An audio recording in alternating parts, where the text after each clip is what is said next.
So welcome back.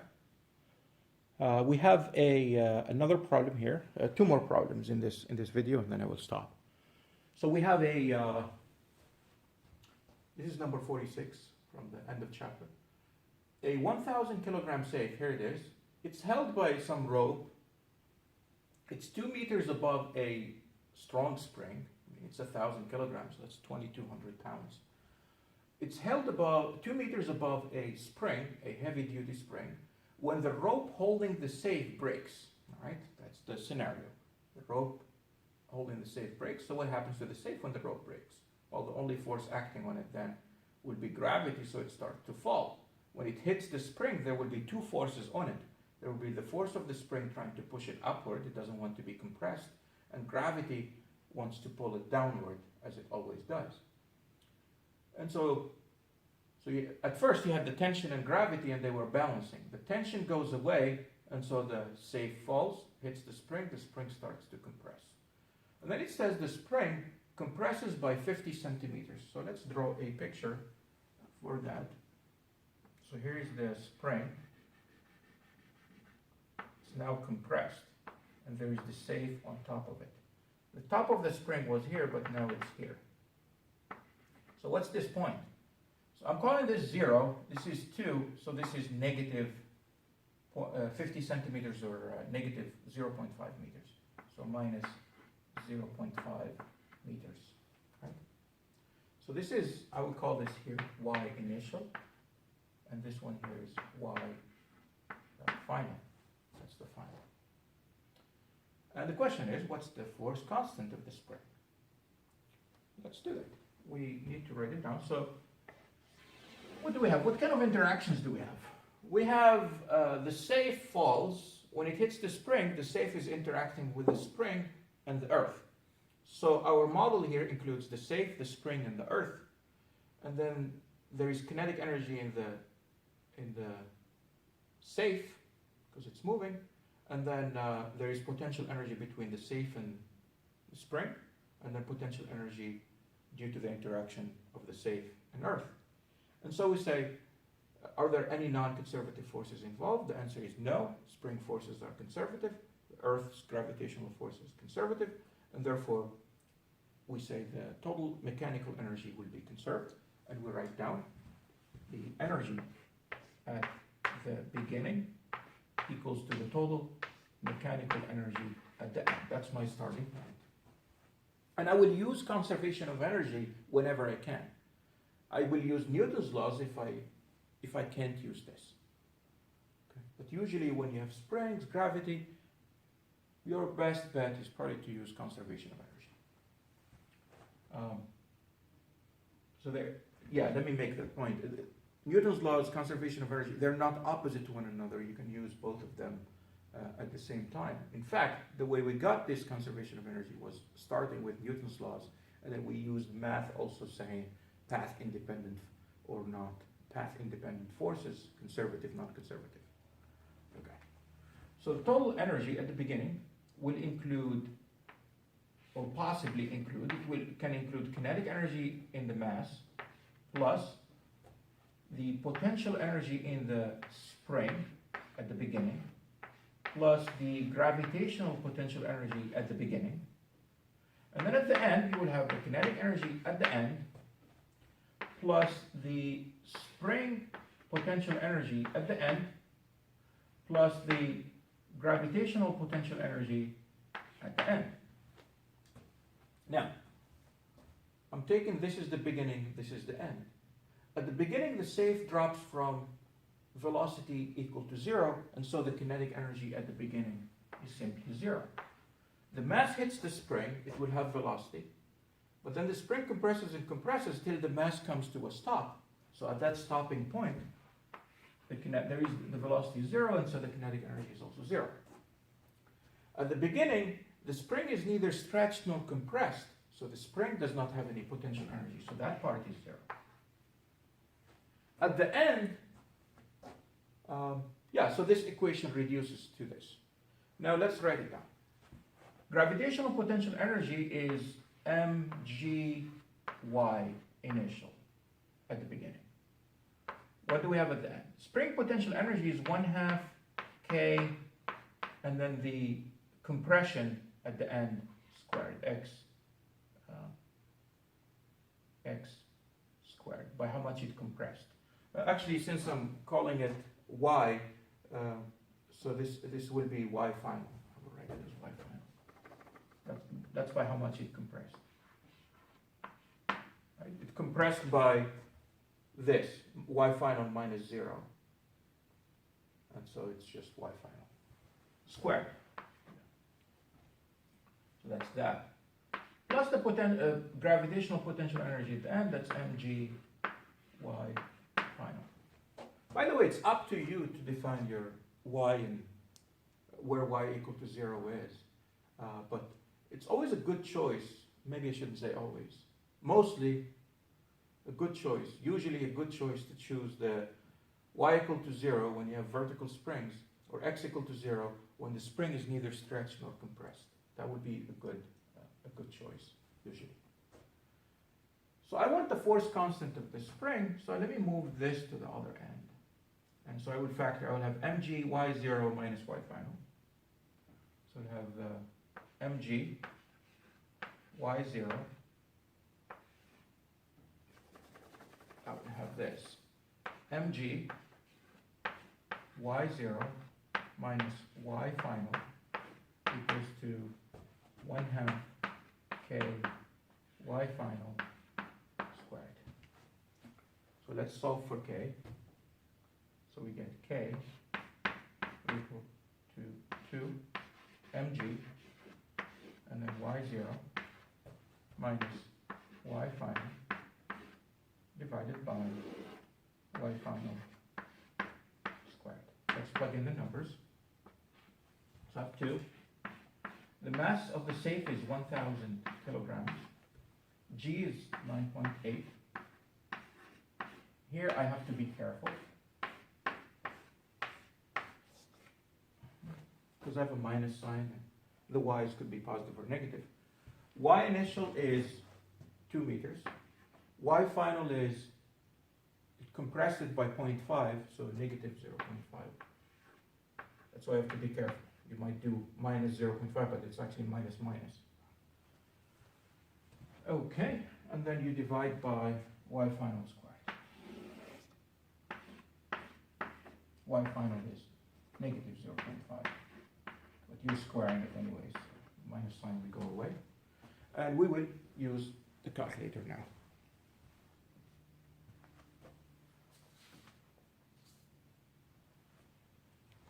Let's use the calculator.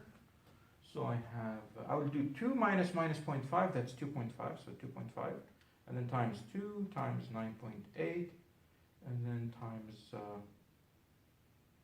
9.8 times 1,000. That'll be a large number. And then divided by 0.5 squared. I get 196,000.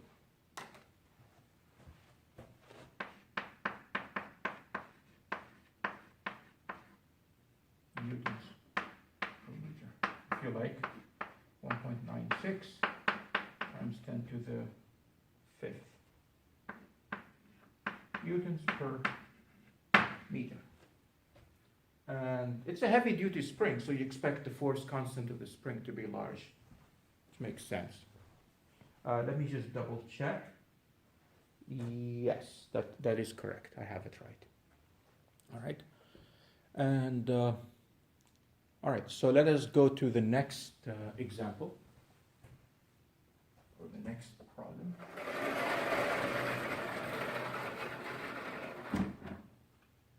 Okay. It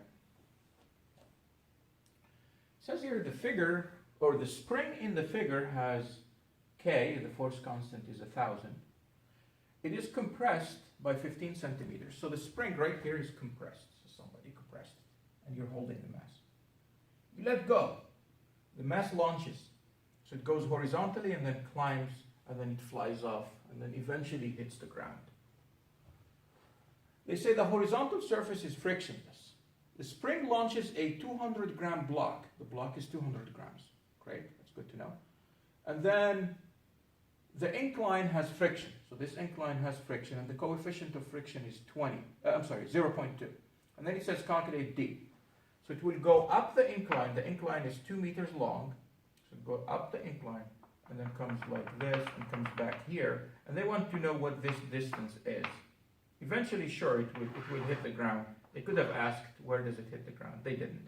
They just said, what is this D?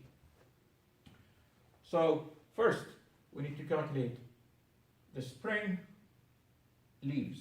So we need to calculate, the spring will relax, the mass will accelerate, and we need to calculate the speed afterwards, right before it starts climbing the incline.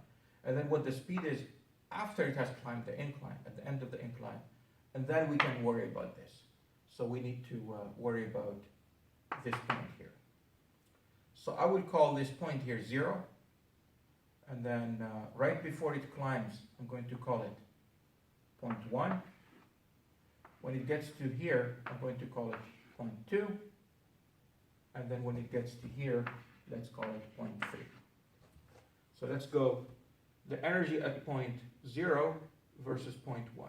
You ask, are there any non-conservative forces doing work here? The answer is no. You only have the spring force. Gravity is vertical. Normal force is vertical. The motion is horizontal. The wall here is attached to the spring, but it's not doing any work because the wall is not moving this point here of the spring back and forth. So it's just not doing any work. So yeah, sure, you have the normal force, you have the gravitational force, you have the force from the wall, but they're not doing any work. The only force that's doing work is the force of the spring on this mass. So we'll take the mass plus spring interaction, and that will be the potential energy. The energy will be conserved. So I would say the energy at 0 will equal to the energy at point 1. And the energy at point 0 is the kinetic energy at point 0 plus the potential energy at point 0, which is potential energy in the spring. You have to be specific. When you have springs, and potentially you could have the gravitational potential energy. You have to specify. You notice the gravitational potential energy here doesn't come into play. I mean, you could include it, but you can call it, it's just 0. The height is 0 here. The height. I mean, I could include it. Let's include it. Why not? Gravitational potential energy 0 equals to, at point 1 now, equals to the kinetic energy at point 1 plus the spring potential energy at point 1 plus the gravitational potential energy at point 1. The mass, when the spring is compressed, it was not moving, so this part is 0. Gravity, let's call this y equal to 0, so the gravitational potential energy is 0. And here it's also 0. It didn't change the level, so it remained the same. So this, whatever this is equal to this one. I'm just calling both of them 0. I can call my y here to be 0. When the mass leaves the spring relaxes, and then it goes to a relaxed position, and so the spring is not compressed, it's not stretched, so this is 0. So I would just have that the potential energy stored in the spring will be converted into kinetic energy in the mass. So let's add that. Potential energy in the spring is 1/2 k, the compression squared, 1/2 kx squared, equals to 1/2 m v1 squared. You can multiply both sides by 2 and solve for v. So you get the velocity at 1 when it just leaves the spring and it's still horizontal, will be square root of k over m times x0. Square root of k over m. Right? You divide by m and take the square root. Square root of x squared is just x. Oh, I said something and I wrote something else. So we get v1 will be, let me erase this, and then I will lower it, will be the square root of k over m. Oh, and I forgot what the numbers were, so I have to lower it again. K is 1,000 and the mass is 200 grams. So K is 1,000. The mass is 200 grams, that's 0.2 kilograms. And then it was compressed by 15 centimeters, that's 0.15 meters. Always convert to meters and kilograms and so on. So 0.15 here. 0.15. Let me get my calculator, it's right here. So we get what? 1,000 over 0.2. You take the square root of that, and then you multiply by 15 centimeters, that's 0.15 meters. I'm just trying not to make a mistake. So that's 10.6. So 10.6 meters per second. That's the velocity when it's here.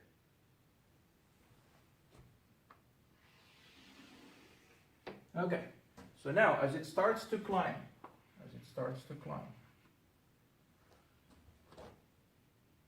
you have the total energy at 1 versus the total energy at 2. Will they be equal? The answer is no, because there is work done by friction. And remember, if there is loss or gain, then the total mechanical energy at the end minus the total mechanical energy at the beginning will not be 0. Usually it is 0 if the non-conservative forces are not present. But if they are, then you have this. Then you have the total mechanical energy at point 2 minus the total mechanical energy at point 1 will equal to the work done by this non-conservative force, which is friction in this case. So let's see. What's the total mechanical energy at point 2?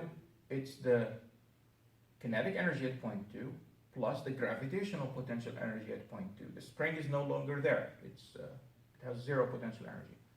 So it would be the kinetic energy at point 2 plus the gravitational potential energy at point 2, then minus the kinetic energy at point 1 plus the gravitational potential energy at point 1 equals to the work done by the non-conservative force. The non-conservative force is friction. So it is equal to the force of friction times the distance that you move along the incline times the cosine of 180 degrees. Remember, friction always acts in an opposite way to motion. Opposite way to motion. Okay? And so, what is the gravitational potential energy at point 1? We said that's 0. So this part here is 0. And this would be negative 1. So let's write down here. So I have K2 plus the mass times gravity. The potential energy is mg times the height. This is y2. The height here is y2 from here to here. Is y2. We will figure out what y2 is in a moment. And then minus k1. Yeah, that's right, k1. And excuse me, let me write k2 as 1/2 mv2 squared. 1/2 mv2 squared. And k1 is 1/2 mv1 squared. Is 1/2 mv1 squared. Yeah, I think that's better. And then the force of friction is the coefficient of friction times the normal force. And remember what the normal force was. And by the way, this part here is just negative 1. So I put a minus sign. That's done. Is the coefficient of friction times the normal force. And the normal force when you're on an incline was mg cosine theta. So it's mu k times m times g times the cosine of theta. And theta is the angle the incline makes with the horizontal, which is 45 degrees. Cosine is 45 degrees. Times d, the distance moved. From here to here, that's 2 meters. Times the distance moved. That is 2 meters. Times 2. Times 2 meters. Okay, this is why I did this. Because the mass now goes away. And I'm looking for V2, right? I'm looking for V2. So I would have here, I have 1/2. Let's multiply everything by 2. Let's multiply everything by 2 to clean it up a little bit. When you multiply by 2, you get V2 squared.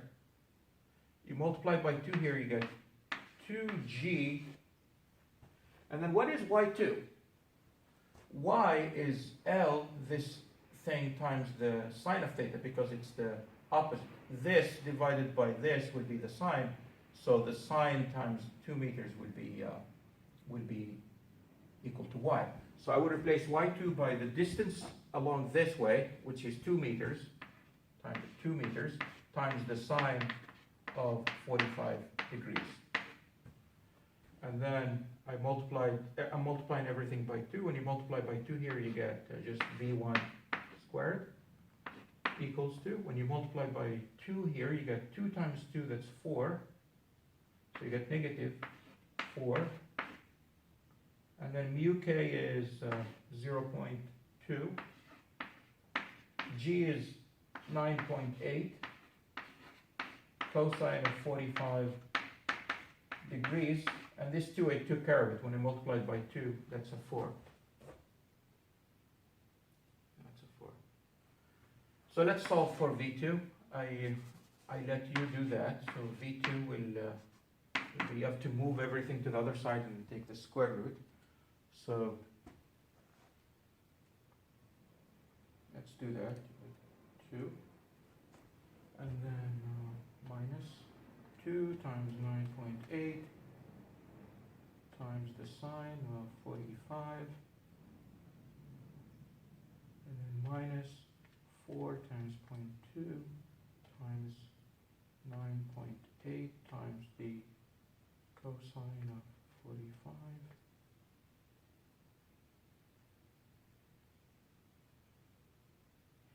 I have 93 something. Let me take the square root. 9.65. Let me just make sure I got it right, because if I didn't, I better correct it now before I proceed. Okay. Let me just check on my solutions here.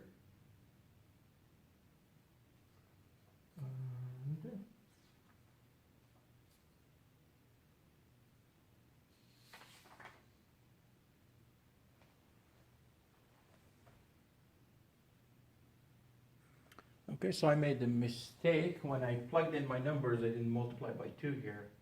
So that becomes 8.90. 8.90.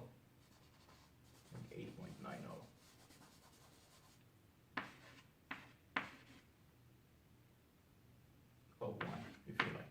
8.901. 02. Okay, so that's that. So that's the velocity here. Now we can use kinematics. We can say the x component of velocity here, that v2 x would be v2 times the cosine of 45 degrees, and v2y would be v2 times the sine of 45 degrees. Sine of 45 and cosine of 45, they're both equal, so let's multiply by that. 45. I get 6.294.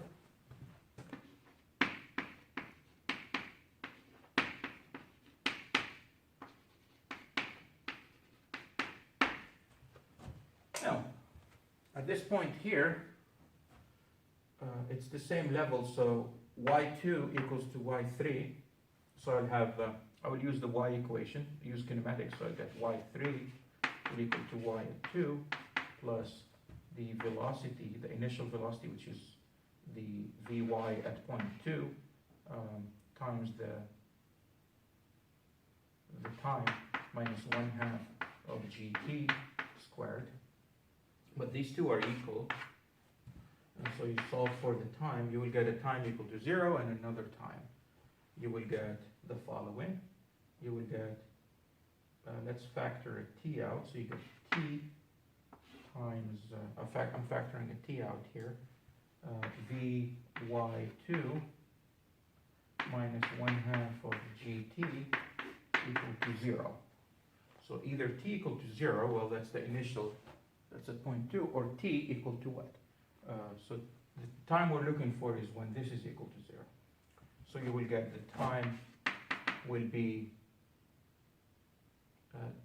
2 Vy2 over g, 2 2vy2 over g, and that is 2vy2 is 6.294 over g, that's 9.8, and so that's times 2 over 9.8, 1.285 seconds. And so x, how far to the right, will just be the x velocity times that time. So x will just be the x velocity times that time. So that's 6.294 times 1.28. 6.294 times 1.285. I know I went a little bit quicker here, but I'm sure we're all familiar with kinematics. And I have 8.08. And okay, so that looks good. Let me check the book's answer. 6.7. It's different than mine. Let me see why. Oh, I see. I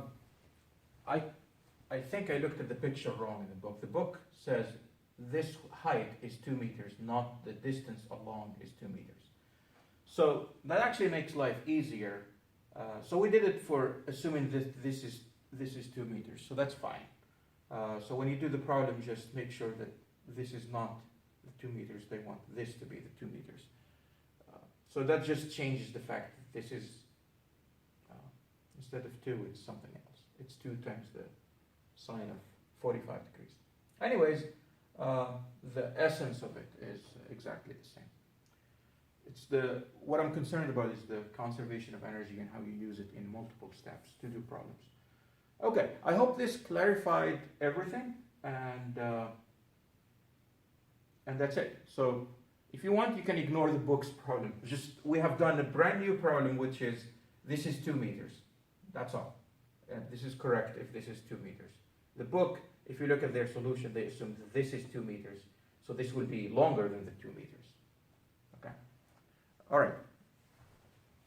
I will see you in the next chapter, which is conservation of momentum.